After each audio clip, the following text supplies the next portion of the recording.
Hello again, my name's John. I'm a retired chef from the northeast of England in the UK, and welcome to my latest video. And in this one I'll be making another one of our customers' favourites, and it's this delicious and easy to make corned beef and potato pie. You can view the ingredients list and full written method for this recipe on the recipe page on the channel's website. I'll leave a link in the description under the video, or you can click on the eye icon top right of the screen to take you directly to the recipe page. Before I go any further, I'd like to give a quick shout out to this week's Patreon and PayPal donators, and they are Brian Morris, Rayford Humphrey, Neve Mel, Andrew Westridge, Linda Tarr, Owen Wright, Anita Lake, Andrea Vitali, Gennaro Scotto and Shane Peckrell. Thanks again guys, I really do appreciate all your support. And with that out of the way, let's get on with today's recipe. I'll start by greasing the pie tin, and these are the dimensions of the type of tin I'll be using. You can of course just use an ordinary dinner plate like this one. Now I'm using lard to grease mine, which is pure refined pork fat in my case, and if you don't use pork products you can use butter, oil or shortening. But if you can't use lard, it is the best release agent. Okay, it'll be a while before I need this tin. I like to keep mine in the fridge rather than let it sit around a warm kitchen. I'll start the recipe by preparing the pie filling, beginning with the potatoes. I like to use the Morris Piper variety here in the UK, so wherever you live you want to use a potato that's suitable for mashing.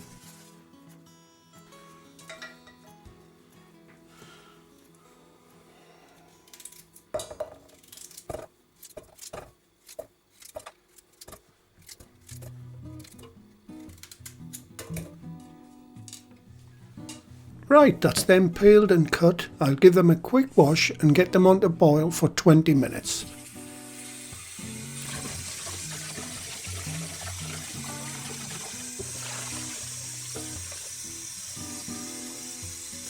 Right, I'll get them on a medium heat and bring them up to boil, and then I'll start the timer from when they start boiling.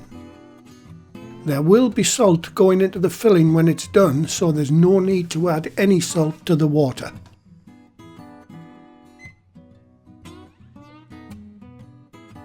Okay, while the potatoes are boiling, I'll start the pastry.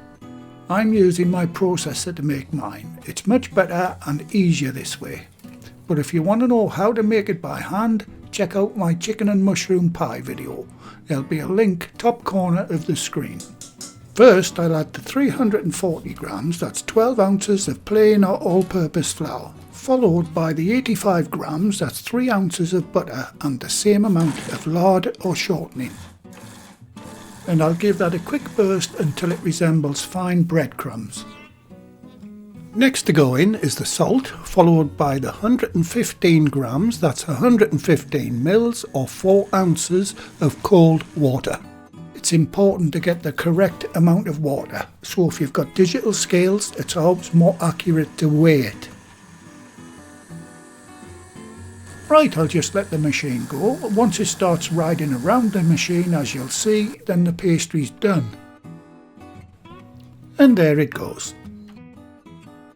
And in real time, using the processor, that only took about 1 minute and 20 seconds to make. Not only is it quicker to use a processor, it's much better as it keeps everything cold, and pastry likes everything cold.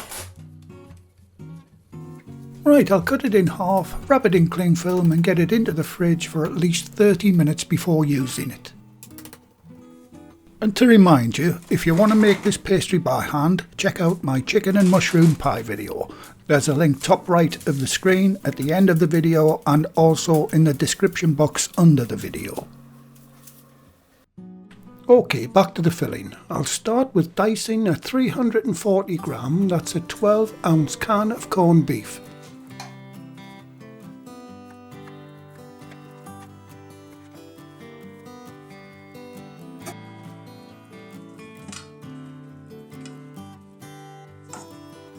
I've also finely chopped 30 grams, that's 1 ounce of spring or green onions. You can use ordinary onion, but make sure it's finely chopped. Right, the potatoes are done, so I'll drain and give them a quick mash.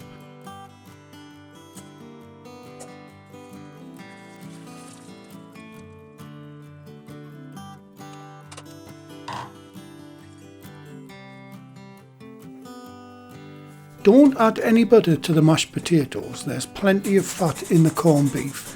If you added butter, it would become way too sloppy. Right, I'll add the diced corned beef and give it a quick mix in with a fork.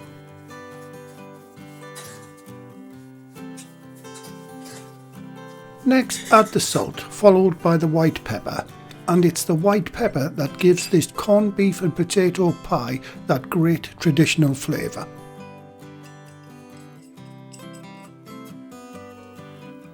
And finally, in goes the finely chopped spring onions. And I'll give that a quick mix with the fork.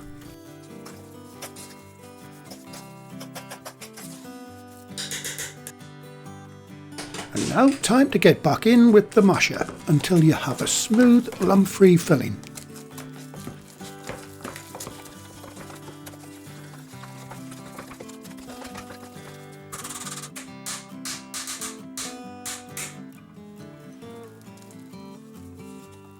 Right, I'll get the lid on and allow it to cool down for a few minutes. A good way to get the temperature down quickly is to float the pan in a sink of cold water. That'll bring it down to a usable temperature in only 5 minutes.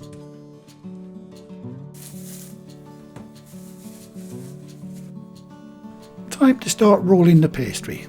First thing to do is dust the bench and the pin with flour.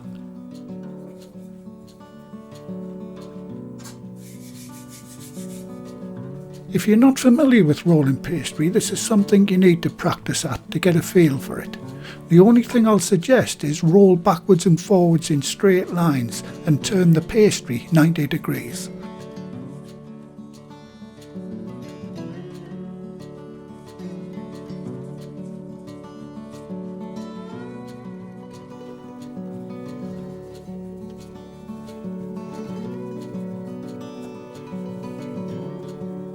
Once the pastry becomes too big to turn, then turn the pin 90 degrees. That should keep the pastry reasonably round.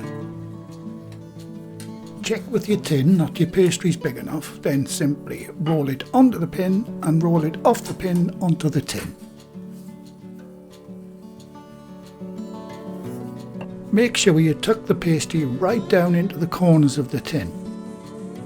A little tip here, for those with long fashionable nails, make yourself a little ball of pastry, dip it in flour and use that to push down into the corners. Right, I'll put that aside for a minute and quickly go through rolling out the top pastry for the pie.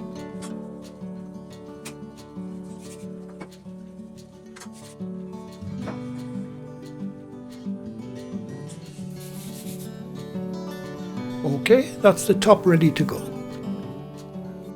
Time to preheat your oven to 190 degrees Celsius, that's 375 Fahrenheit, on gas mark 5. I'm setting mine to 170 because my oven's fan assisted and it runs about 20 degrees hotter than indicated on the dial. Right, everything is made and the pie is ready to put together. Place the filling in the base of the pie and even it out with a fork. Try to dome the mixture so the middle is slightly higher than the edges.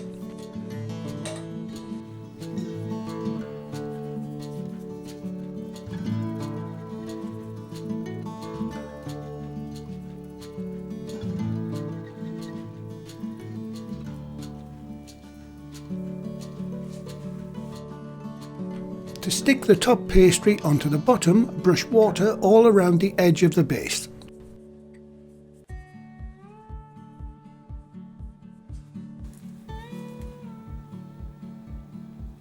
Now unroll the top pastry over the pie and crimp the edges as shown.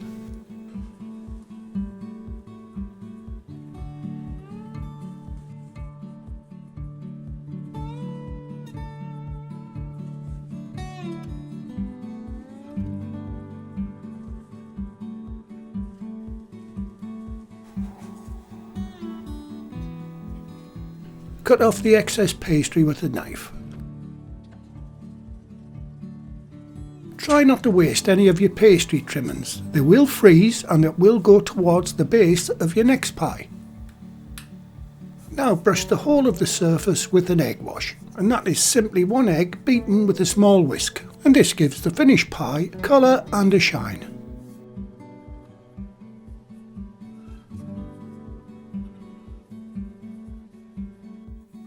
For the vent holes, we always use a random fork pattern when making corned beef pie, and we have other identifying vent patterns for different pie fillings.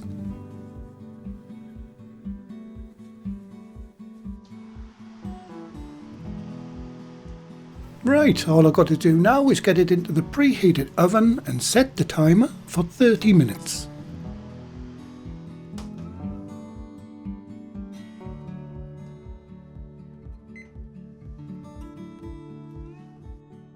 And while that's cooking, I hope you don't mind if I give my very first recipe book a bit of a plug. The book has lots of our favourite recipes from our work kitchens in it, and is available in the channel's website shop, along with loads of other equipment I use in the videos. It's just another way you can support the channel. There's only a limited amount of these books, so if you want to get one as a Christmas present for someone, please get your order in soon. I'll leave a link in the description box below the video, or just click on the eye icon top right of your screen if you want to order a copy today. Okay, time's up, and I'll get it out and onto a wire rack and allow it to cool before cutting a slice off and having the all important taste test. You can serve this pie hot straight from the oven, but it's always best to let it sit and settle for 10 minutes first. My favourite way of having this pie is with chips, that's fries, mushy peas and lots of beef gravy.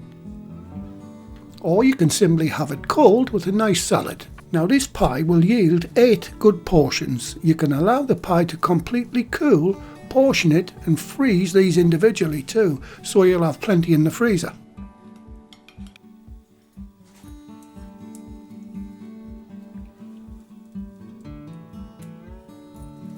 And here we go. That pastry is light and buttery, and the filling is absolutely gorgeous, very tasty, and that mild kick from the white pepper is just right. So folks, I hope you give that a try. I'm pretty sure it'll get a big thumbs up from you and your family. And once again, please consider supporting my Patreon appeal for as little as $2 per month. Or if you prefer, you can make a one-off small donation using my PayPal page. It really does go a long way towards ingredients and production costs, as every penny pledged goes back into my videos. And whether you've donated or not, thanks again for your wonderful support in watching the channel. Well, thank you again for watching. Please like, share, comment and subscribe by hitting the circle above. If you do subscribe, activate the bell icon next to the subscribe button on my channel page. And by doing that, you'll be automatically notified every time I upload a new video. And in the meantime, here's a few of my other videos and playlists that you may want to watch. So, until the next time, be safe in the kitchen and bye for now.